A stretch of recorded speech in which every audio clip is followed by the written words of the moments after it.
السلام علیکم ورحمۃ اللہ وبرکاتہ۔ معزز ناظرین، رمضان المبارک کا مہینہ اور آج کل ہمارا موضوع بھی یہی ہے کہ رمضان المبارک کے فضائل اور مسائل سے متعلق گفتگو کی جائے۔ علامہ غزالی رحمہ اللہ احیاء العلوم میں فرماتے ہیں کہ روزہ جو ہے وہ تین قسم کا ہوتا ہے۔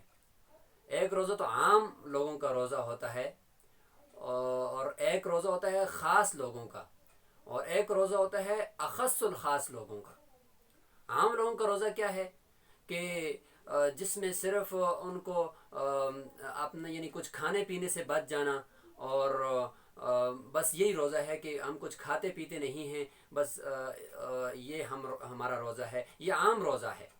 اور دوسرا روزہ کیا ہے؟ خاص لوگوں کا روزہ۔ وہ کیا ہے کہ وہ اس کے ساتھ ساتھ کوشش کرتے ہیں کہ ہمارے یعنی یہ اعضائے خمسہ، حواس خمسہ سے اور پورے جسم سے کوئی گناہ نہ ہو۔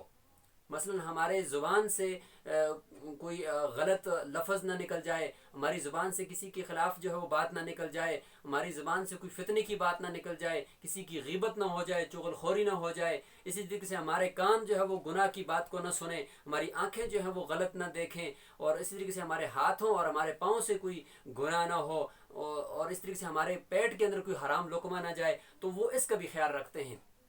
تو یہ خاص لوگوں کا روزہ ہوا۔ اور تیسرا ہے اخص الخاص لوگوں کا۔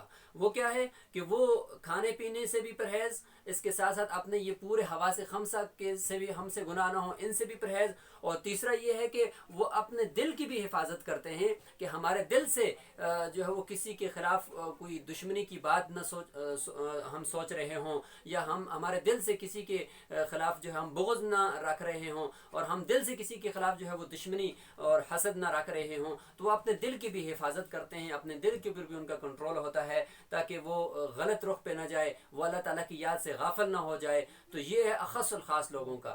تو سامعین محترم، ہمیں چاہیے کہ ہم یہ تیسری قسم والوں میں ہو جائیں کہ ہم کھانا پینا تو ویسے بھی چھوڑنا ہی ہے، اس کے ساتھ ساتھ ہمارے یہ حواس خمسہ سے بھی ہم کوشش کریں کہ کوئی گناہ نہ ہو پائے، اور اسی طریقے سے ہمارے دل سے بھی کوئی گناہ نہ ہو، کسی کے بارے میں کوئی دشمنی ہم نے نہ پال رکھی ہو، کینہ نہ پال رکھا ہو، کیونکہ لیلۃ القدر والی رات بھی ایسے شخص کی بخشش نہیں ہوتی جو کسی کے بارے میں دشمنی اور کینہ اپنے دل کے اندر پال کر رکھتا ہے۔ اللہ تعالیٰ سے دعا ہے کہ اللہ تعالیٰ ہمیں رمضان المبارک کی قدر کرنے کی توفیق نصیب فرمائے۔